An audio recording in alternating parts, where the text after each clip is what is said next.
before it was finished, a copy of the painting is outside, so it's a Western representation of the scriptural description of the hell realms out of the wheel of life. Yeah?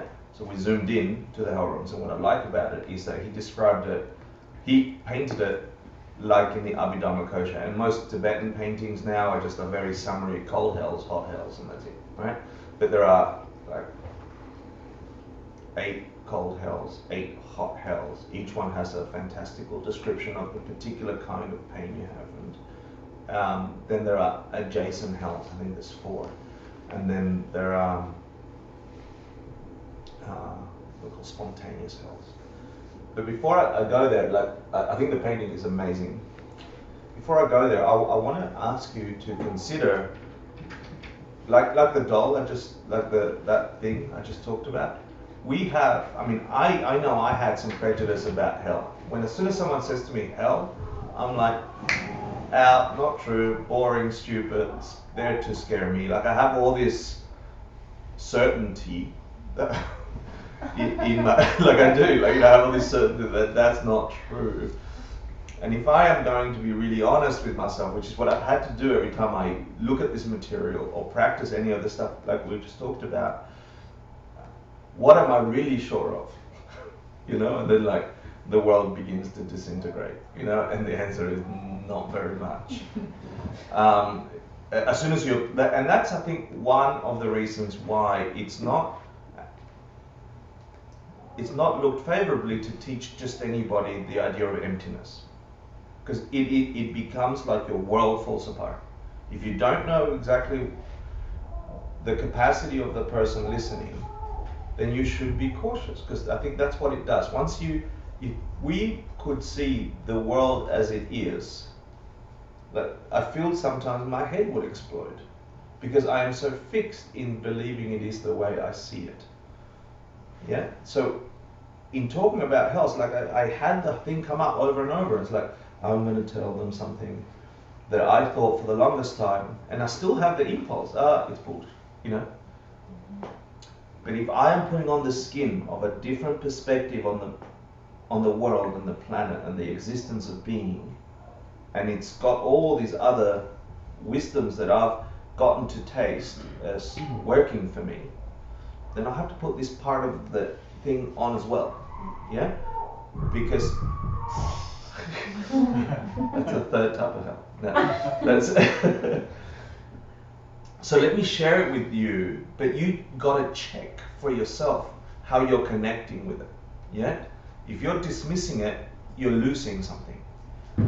If you're not grabbing it and putting it on the shelf with some kind of your own wisdom about where does the world come from, is like I talked about before, if your world comes from your projections and we think we can get enlightened, if you really think you can get enlightened, if you really think you can get happier than you are now, if you really think that you can shift that much, why can't you shift the other way? So think about it, really think about it. What can we be sure of? And then we'll talk a little bit more about the application of this, especially next class, because the point of this whole course is to prepare us on as much logical and fundamental perspective of existence so we can meditate on the one thing we're pretty sure of, death. And what happens? Does it stop? Does it continue? If it continues, so like we've done the logical proof on ACI 4, etc. Now you've got to use it. So these are the modes of existence we're covering. We've covered humans, animals, gods, demigods, predators. Now we're covering hell, and that covers all the 6 realms that are sliced into 3 realms, right? So let me share with you. So that's the first thing I want to say. And do you remember from the courses, what causes you to perceive yourself in an animal realm? What causes you to perceive yourself in a predator realm? Do you remember that, the general course? A bonus for animals? Committing misdeeds of a medium nature. Does what? Animal, I think. Oops. Hungry Hungry hippos. Medium natures? And lesser? Animal. And lots? Hell. There you go. That's all I wanted you to think. Okay, so let's talk about hell. eight cold, eight hot, eight cold. I'll cover the hot in detail, I'll cover the cold roughly, and then I'll talk about the adjacency. So let me, in terms of the Abhidharma system and the discs and so on that I was describing, it's supposed to sit under they're supposed to be in a space like that, below Bodh Gaya, yeah? Deep below Bodh Gaya, there's hells under this earth, right? Under Zambuling, yeah? I'll jump at it now. Is it possible that there are beings that perceive themselves in states of affairs worse off than ours? Yes or no? Yes. Yeah. Is it possible that you can't see all of them right now? Yes. Yeah, okay. Is it possible that you can verify their existence through logical progression, like going, okay, I know that I saw a bunch of people out there on the street before, so they're probably still out there, right? And then the kokyo, shinto kokyo, the hidden, very hidden, and then the way you think about conceiving of things you can't prove yet, you know? You can say, is it probable that that is, yeah? So is it probable that an animal will be roaming around this experience and not being able to connect to the words we're connecting to and understanding and conceptualizing the way we are? But do they share this experience, this place with us, this samsara with us? Yeah. So it's possible that somebody then could be experiencing something greater, higher, that we can't see. Yeah. Yeah. Worse. Yeah. Yeah. Good. Okay, let's talk about it. The first, so there are 8 levels, okay? And they begin with the least terrible level first, and I'll describe that one first. And this is called a Yangsu, yeah, which is revive again. So, do you remember the types of births we talked about before? Yeah. There was born from a Egg, womb, complete. So, hell beings have to go through a bardo, right? Based on this system of explanation. You die, you experience yourself going through an intermediate stage, and then you experience yourself complete. There's no mummy and daddy, hell, baby stroller, nappies thing, right? You're a complete being, you appear complete. And you appear complete. If you appear at one of these 8 levels, at the first one, and see if you can connect to having had this type of emotion. You wake, you appear, and there are beings all around you, and you're instantly filled with a hatred for them. Yeah, an instant dislike, for a complete and utter hatred, not just a dislike, for everything and everyone you see. So then it makes sense you call this experience a hell. Yeah. Before you get a chance to form your thoughts, you are smashed and torn and knocked unconscious by other beings who feel exactly the same way you feel about them towards you, who just appeared in that space. Yeah? So the first hell is called revive again, because upon experiencing yourself being in this realm of existence, in this moment, and you look at everything and it's just hatred, and you want to just rip them apart and knock them and hurt them and pick up anything you can to destroy them, before you even get a chance to form your thought, that's happening to you. And you get knocked unconscious, and then you revive again. That's what it's called, revive again. And then you go through it again, and then you do it again, and then you do it again, and then you do it again. And in terms of the time thing, they say that the time in hells are 100 times the time that we're experiencing here. So a day here is 100 there, etc. And they say you live there for millions of years, yeah, perpetuating that karma. With longer time there. Yeah, it's longer. Would it matter? Mm? I mean, that's in relation to... That's just in relation to a being from this realm perceiving that realm and back.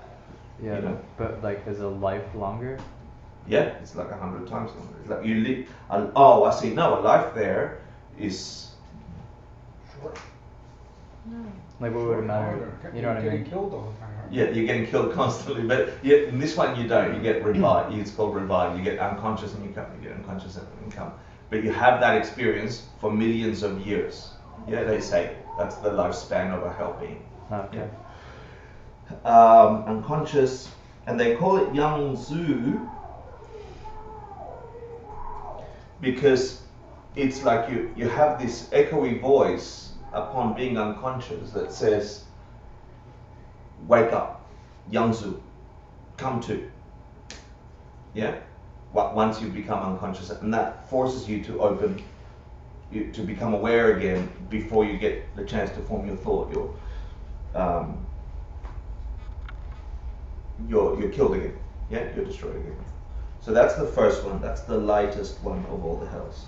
Called revive again. The lightest of all the That's the hells? lightest That's one. the good one. That's a good one if you're going to end up anywhere. The next one is called Tikna, called black line. And you know that, is anybody ever done construction where you do the line with chalk and then you do, and it creates that line? Yeah, is that? Snap line. Huh? Snap line. Snap line or chalk line, right? So Oh,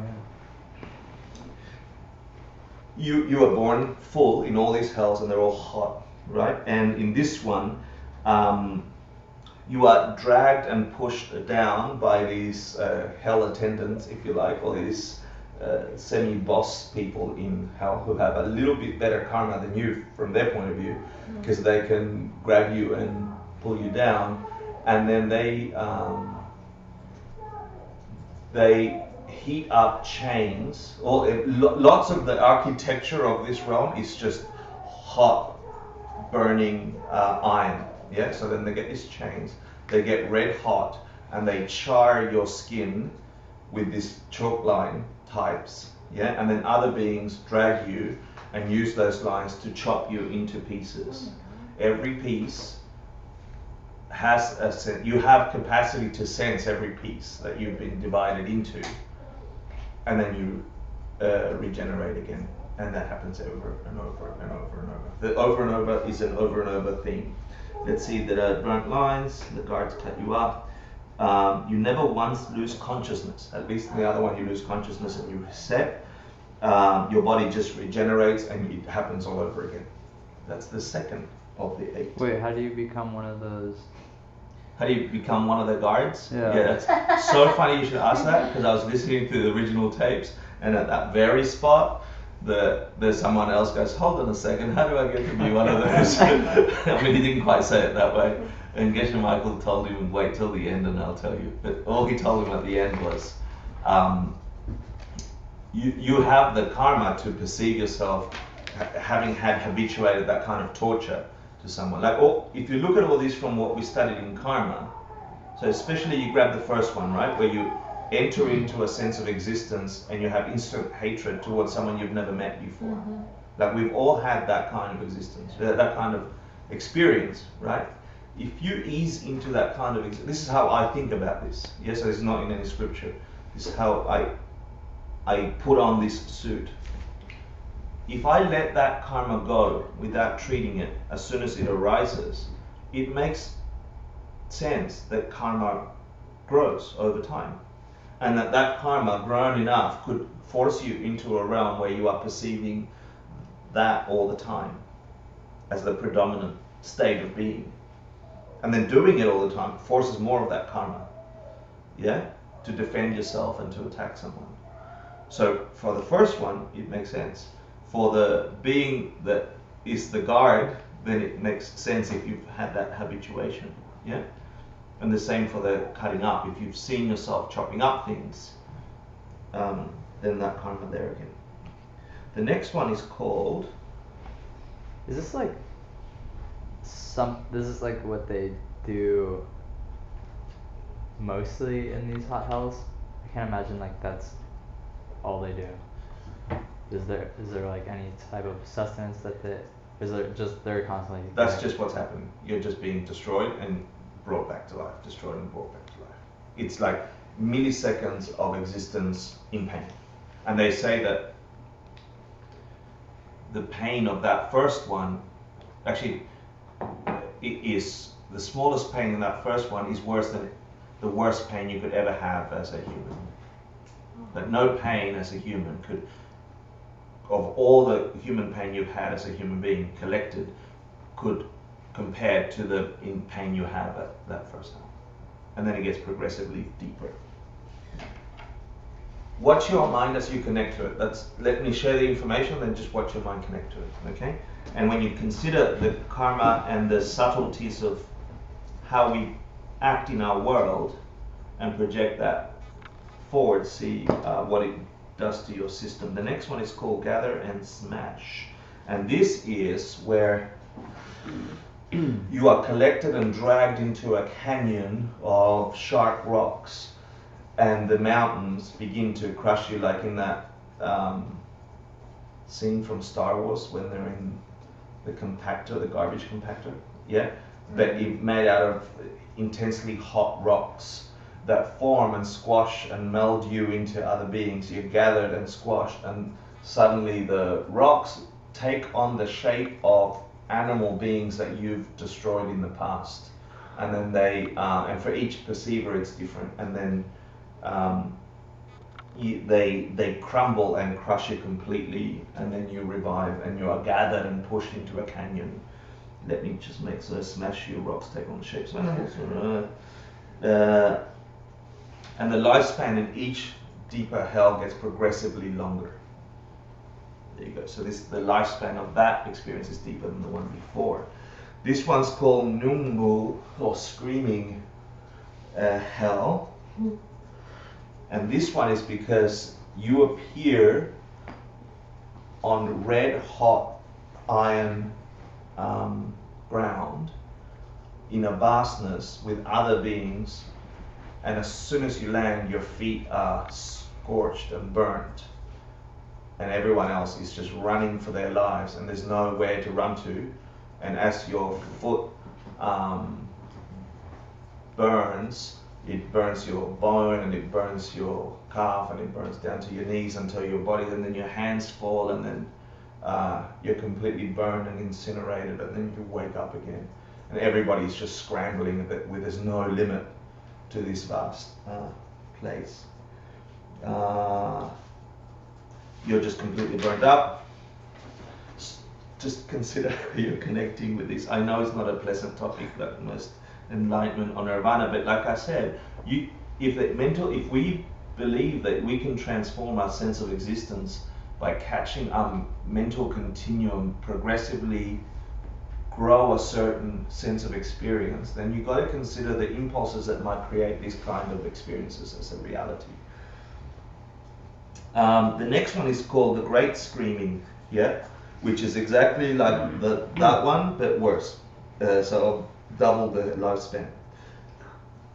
The next one is called Sawa.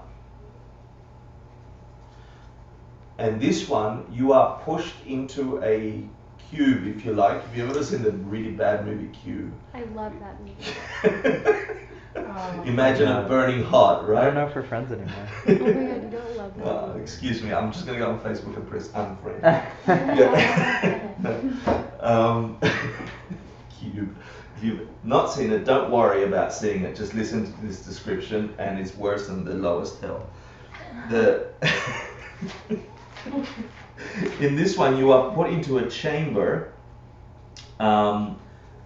again of thick burning of metal, and you're put into this chamber with a whole bunch of other beings, and the chamber is progressively heated up.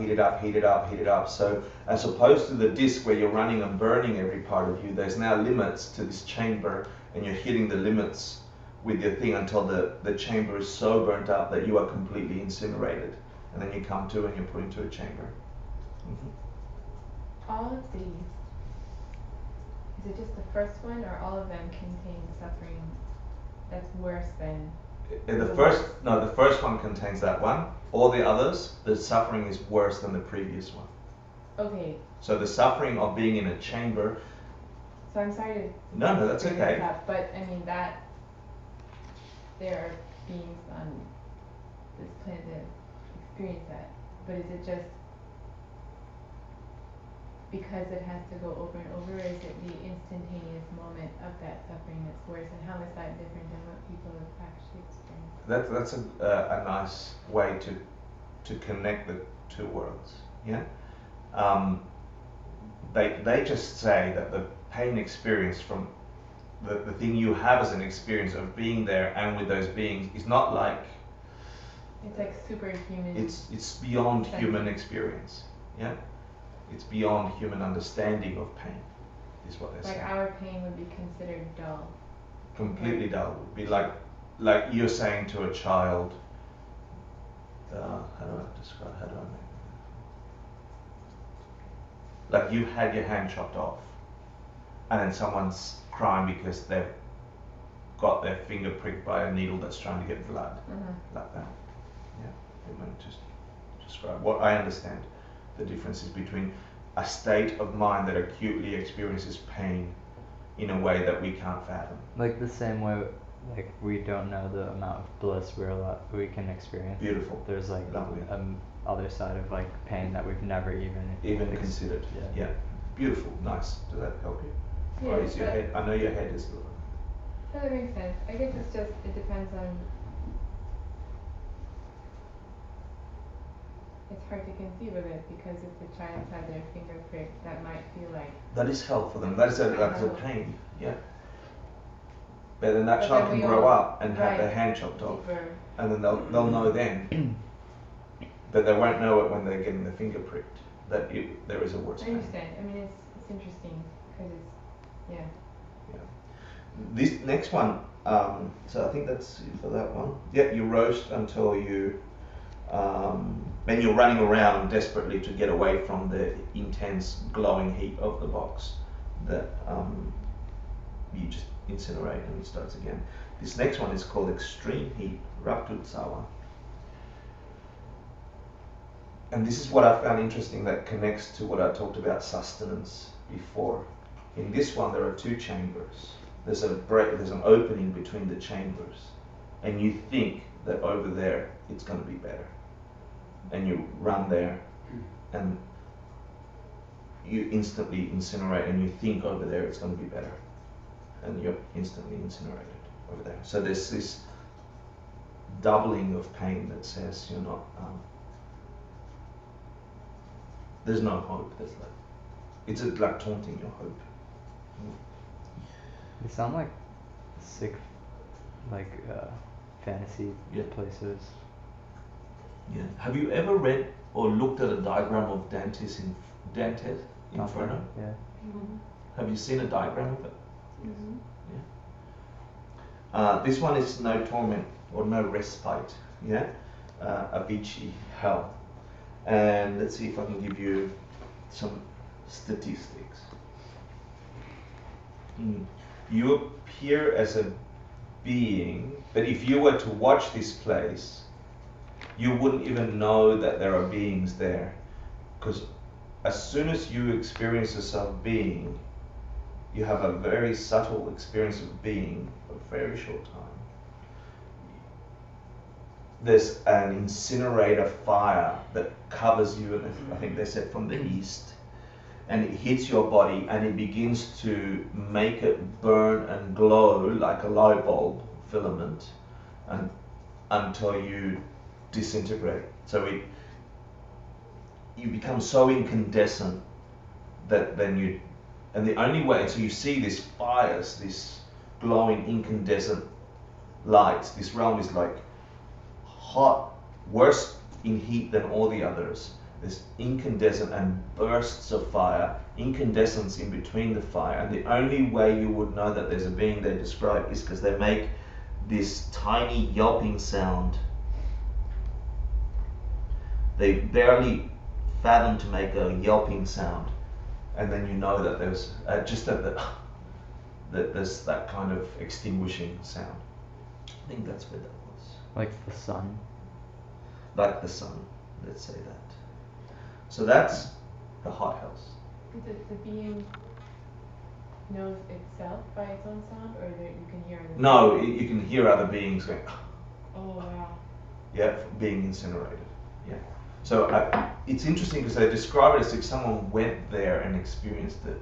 And there's scripture that says there was this monk who was at the time of the Buddha, and he longed and he missed his home life. And so he was thinking that in one of the teachings, and I think the Buddha, I can't remember who he asked to give him an experience of why he should practice, and he was in meditation, got to experience the hells and came back, and that's how he got to fill out the description of the hell realms in the Wheel of Life from that monk's. The single monk, right? Hell Yeah. tours. Hell tours, yeah. Oh, Stephen. Yeah, maybe they have like a free trial period. Yeah, Look exactly. at you. Here are the cold ones. Okay, so let's I mean, imagine the Buddha himself would be able to just tell you about these sort of things. to, yeah, he told you, but then it's a different thing to see it for yourself. So the Buddha had described, but then he's like, oh, you don't believe me, and then you come back and you. So the description is as if someone's witnessed it. Yeah, which I found interesting.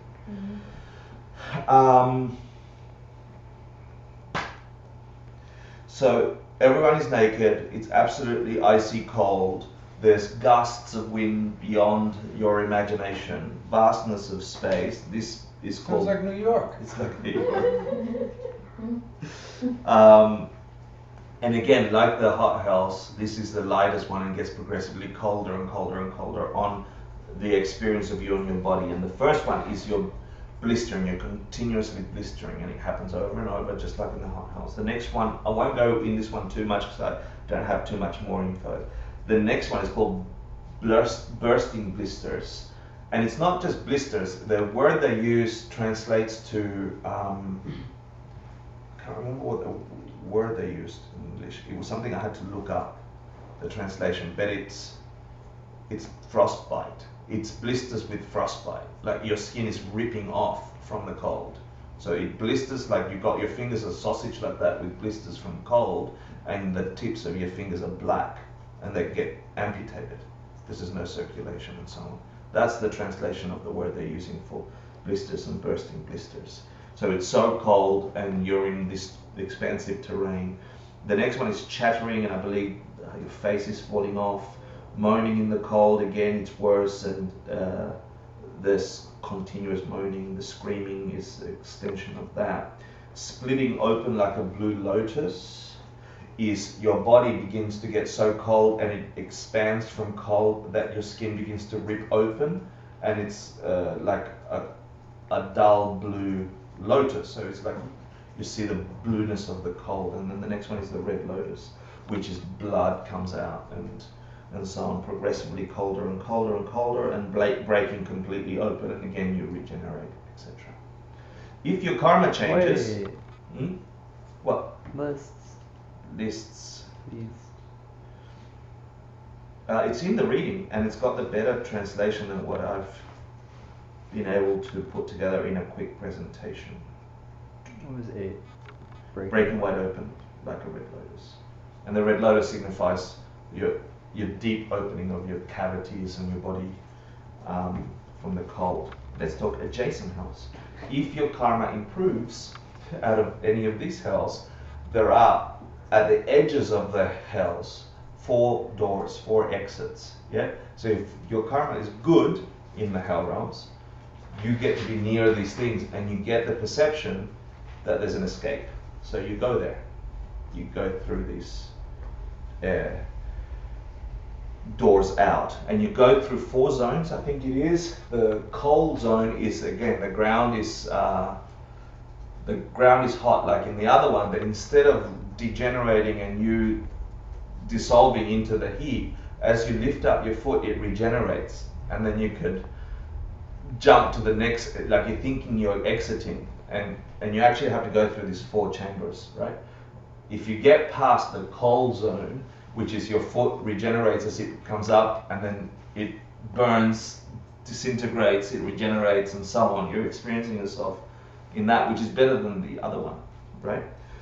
You have to go through the swamp of corpses, yeah, where you actually are going through a swamp of corpses, and they are eating at you and cutting your flesh and so on. If you get past that one, you go through the nearly out there, and this is what reminds me about the stupid movie. What was it? The box, the cube. Yeah, they sort of have that when they come to the edge of the cube. Right? There's like almost exit, but you don't. Sorry, I killed the end of the stupid movie for you. The razor, there's razor roads once you get past the zone of corpses, and as your foot goes down, it gets completely cut open and regenerates cut open, but at least it's not as bad as heat, right? So you look to get off the ground, and there's this tree, and you go to this tree, and these wild dogs are coming to get you, but you're nearly out of the house because you're on the adjacent house. You're not really in the 8 cold or 8 hot. And you go to climb this tree, but the tree trunk has this sharp knife-like barnacles that come down, and so as you're climbing up, your body is being completely cut, but then these savage animals are out to get you. You've got no other choice but to climb this tree and cut yourself open until you get to the top of the tree, and you don't get by the dogs and so on. But these birds with metal beaks come and start plucking at you and eat your eyeballs and start pulling at your flesh. So you've got no choice but to get down from the tree, and as you do that, the tree things turn upward and you are sliced on the way down as well. And again, you resuscitate and resuscitate. So they are the adjacent hells. There's much more literature on that. Sorry, I don't know more. Then you have partial hells, which are, so all those like us humans share the karma of being human with other beings we call humans. Yeah, and then within that we've got subtypes, not dislike the 8 hells, and we have subtypes of humans, us clean humans, them bad humans, etc., etc. Us humans that live over here, those humans that live over there, us that shower, those that don't. Those with this type of hair, that with this type of... So we share these karmas for being this particular kind of being. The same in the explanation is the same in the hells, etc. So these are shared, and the numbers of hell beings are vastly outnumbering the numbers of human in the human realm. Yeah? Just like the number of animals are vastly outnumbering the number of humans, the hell realms are even more in abundance. Mm-hmm. The partial hells, which is the next thing I want to quickly share, then I'll ask you, is an interesting thing where you have specific karmas with just very few beings, and you share that thing.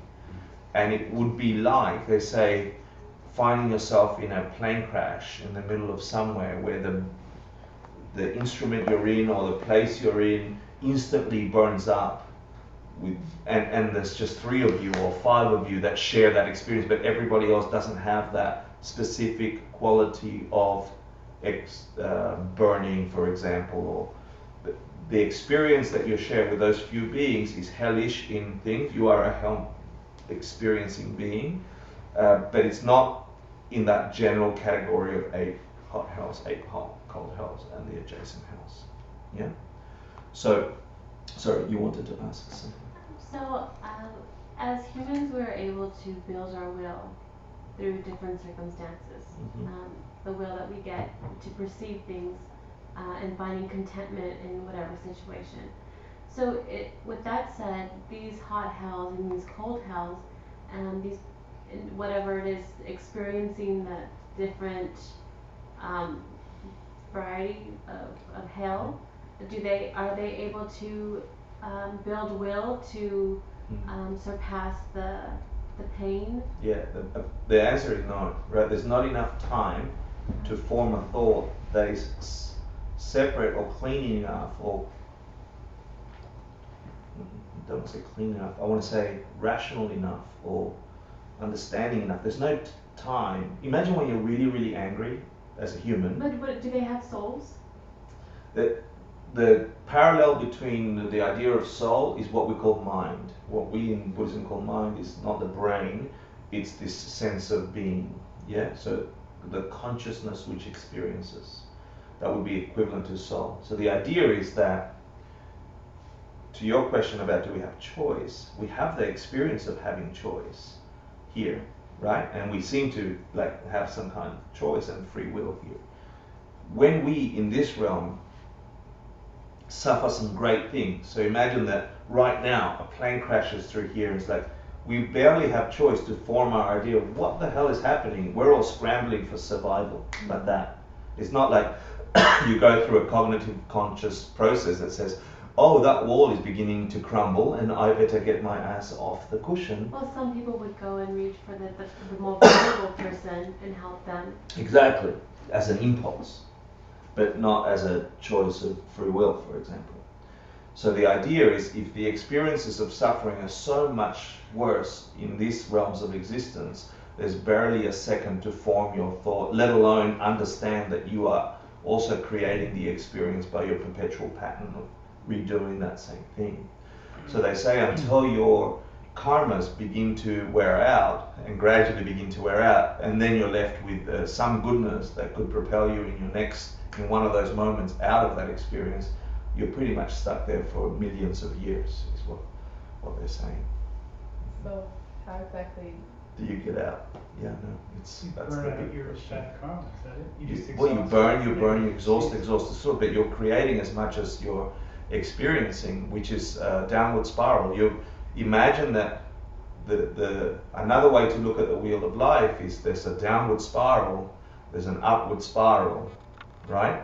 They're still locked in ignorance, but you have the downward spiral and the upward spiral, and then between them there's like this vortex, but mostly running down. Yeah, so it's very difficult. That's why there's vast more numbers of hell beings, animal beings, hungry ghosts than there are humans, and even less devas and asuras. But right? in the hell realms, you have no time to develop intention. Nothing. That you So barely without have. intention, how can you? Well, no, you do. You see, you perceive yourself as I hate you, like instantly. Like you look at everyone and you have this, but it's like an animal instinct. So barely do you have the capacity to see someone else and go, ugh, unless there's a remnants of an old karma, I imagine, that hints at you and says, there's something about that person. Maybe it was someone you connected with before or something like that. I mean, is there a memory? I have two questions. Is there a memory, sort of? Like, if a being is going through this over and over, would they kind of, at some point, develop the consciousness that they've been repeating it millions of times? So let's go to this part, right? Which is the conclusion. What's your answer? What would that appear like to a being who's habitually in a state of being? Well, if that were possible, what would your answer be? How would that be possible? Yeah, because like stuff that you do in this life that you don't really think about, but you just kind of do, Yeah. is kind of like a memory of a past life. Like we're perpetuating which flowers are the one in habit? Mm. We're perpetuating our habit karmas that have been for the last. So one quality of the human realm is that there's enough balance. There's a balance between pleasure and pain. There's enough free time. There's enough downtime for your mind to start thinking kindnesses and because you're not so overwhelmed with protecting this thing, right? So one of the qualities, and why they say the human realm is the only realm you can practice Dharma, is because you have enough balance of things are going really bad, and at those times all you're doing is responding and reacting with whatever habits you've had. And every now and then when things go good, you might have a heartfelt, beautiful intention. When you add where do they come from, you don't choose them, right, question, you have to say they came from karma impulses. Like you have to say there is something in me, because like you said, the plane crashes, someone's going to go for the person that needs help, and I might not. What made that happen? Where did that come from? Why is it that the ship sinks and some people go and instantly go and help someone? They've habituated that in the downtime, when they've had the time to do that. So my answer to you is, if we've got those karmas in a mental continuum, even as you're building whatever you're building or living in that side of the forest of your mind that we call hell experience, you still have those karmas ready to write if you could just get close enough to invoke them. You have infinite number of crappy karmas, infinite number of, you have every karma you need now to become enlightened.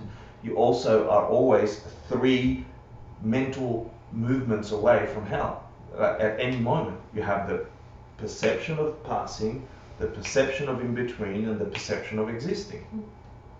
At any moment, we're always that close. And it's not that we're going to some Acme hell, or Acme pleasure realm, or Acme human realm again, or Acme any other realm. We're only ever 3 perceptual movements away at the minimum from experiencing ourselves in a completely different state of being. Like I think when I was putting this together, and I was talking about the partial hell, where they described the instant burning up, all I could think of was the 300 plus passengers at the Malaysian air flight. Like, what is their experience? What the hell are they doing somewhere near the south of the globe where there's nothing? There's nothing. It's not even close to Australia, and Australia's nowhere. What the hell is a plane of 300 beings locked in a metal cage, slowly coming down or fast coming down into a sea of nowhereness? And what kind of experience do you have when that hits? And what kind of experience do you look at each other? And what is your last impulse? So that's all I could think of when I was thinking about the partial hells. Yeah, and at the end of those moments, they were just mind movements away from a complete different experience. One moment, they were flying. The next moment, they no longer flew. One moment away. And that happens to everybody. And we walk around the planet thinking it's not going to happen to me. And then my dad dies, and then that person got run over, and then that person got... But it's still not going to happen to me, because I'm here, right? And I'm going to go get my latte, and we are only ever 3... And the way to put on the practice, the way I try and fathom this, I don't try and get scared of it, and I'm not looking at it as, oh, be scary. The conclusion for me is, observe your life, experience your life. I know that when a moment comes where I am overwhelmed with anger or frustration, I lose my mind. I have no control of me saying, you're a stupid bitch, you're not, in my head, right? Now I've managed to close my mouth and go, don't say that, because it'll grow. Like, I've habituated myself to be kind outwardly. I can't say that I've mastered that inwardly. I have moments of complete rage inside that overwhelm me, and I can't frame a thought. I'm always 3 moments away from that. That tells me that I'm also 3 moments away from the perceptual shift of life to death. And from this philosophy, understanding the philosophy, no one's killing you and stuffing you into another body. You are just having an experience of being this way and then being that way. Mm-hmm. I was happy, then I was frustrated. I was happy. Why am I frustrated? Why did she look at me that way? She looked at me that way. All of a sudden, I project anger, hatred, disgust. People look at me all the time. Why don't I do that all the time? Something's forcing my perception. I'm always ever, in this life, as a human, milliseconds away from complete stupidity from my normal way of wanting to be. Seemingly out of control. And I've got 17 years of Buddhist practice. Now, I'm either a retard, or I've got 0 control of my mental capacities. The truth is, I've been observing my mind, and it's a monkey. It is running the show, and it doesn't want anyone else to do it. Practice is the observation of that, looking at it as it is, and going, what am I responding to? I have the perception of I can respond, I can choose. What do I choose? If I had a choice, what do I choose? And the bottom line, John said it in the last class, choose kindness. Choose love. Choose joy. So the stupid bitch is yelling at you. Yes, she's a stupid bitch. Not from her own side. You created that. Otherwise it wouldn't experience, otherwise everyone must experience her that way. Choose at that moment never to create her again. So you say, I'm sorry, I love you. In your mind. I'm sorry, you had to force that experience. I'm sorry, I love you. And you walk around the planet, and more you look at people that aggravate you, and you're like, thank you, I love you. Thank you, I love you. And then no help. That's real refuge. Real refuge is, like the whole point of refuge from what? When you come up from the three things, you're like picking up hell beings. You're like, I wish nobody ever had to have anything similar to these experiences, ever. May I, through my understanding of how the world operates, remove that from existence. That's you come up, you gather them. Quickly, you come up quickly. Before anyone catches you, any of the guards. That's stupid, but that's how I imagine. Before the guards catch me, that I've grabbed a whole bunch out. May I grab a whole bunch out with my intentions? Yeah. So refuge from that. And there is, if you understand the 5 paths, or if you studied a little bit about the 5 paths, there is a moment. So sure, you have the direct perception of emptiness, where you have a complete visceral experience of the ultimate nature of how you're projecting your world. That gets you out, no problem. But before that, at the second path, you get intellectual understanding of the nature of things good enough that you don't ever have to get to any lower realm, any realm lower than human. And you know that as a certainty, or they say that it occurs as a certainty. When you understand intellectually enough how you are creating your world, it's impossible for you to create your world in these experiences. But without that thing, you're just at the whim of, I'm angry, I'm not angry, I'm happy, I'm not happy, I'm joyful, I'm jealous, I don't know. And that's just human. We're in the best experience like that. Forget the animals, and then forget beyond that. So the point of understanding this is you have choice about how you practice, but you've got to be real about it. Yeah? And if you're going to be real about it, then you have to think, yes, there's possible to get out of suffering, out of the cycle, samsara. And if that's possible, then this is possible too. Because it's everything I do will be amplified. I do anger, amplified. I do happiness, amplified. I do wisdom, amplified. I act on saving the person, amplified. And that's it. So now that we have something to meditate on, we've covered all the realms, we've covered all the slices, and that we don't have to believe them, you just put it on to look at the world through that. It's just another opinion. So you're not sitting there with the black doll and the white doll going, bad, good, because someone told me. You're responsible. No one else. So I hope that helped. Sorry, it went over. Let's dedicate the hell out of that.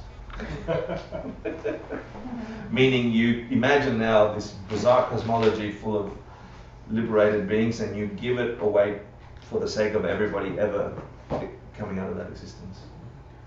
Sashi Bukir Jushin Metotram Riram Linshin Yinde Impadi Sange Shindu Mite Vargi Dropin Namda Shinla Chiparshog Idam Guru Ratna Mandala Kandinyatayami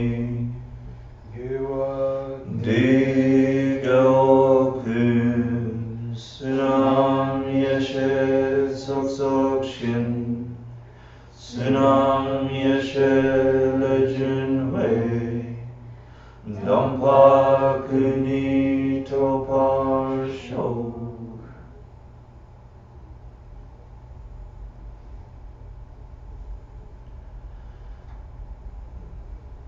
Thank you for coming. 2 more classes and then we're done. Yeah, 2 more classes and then finished. I hope it stays in your heart and you grow it and you use it for something. It's my job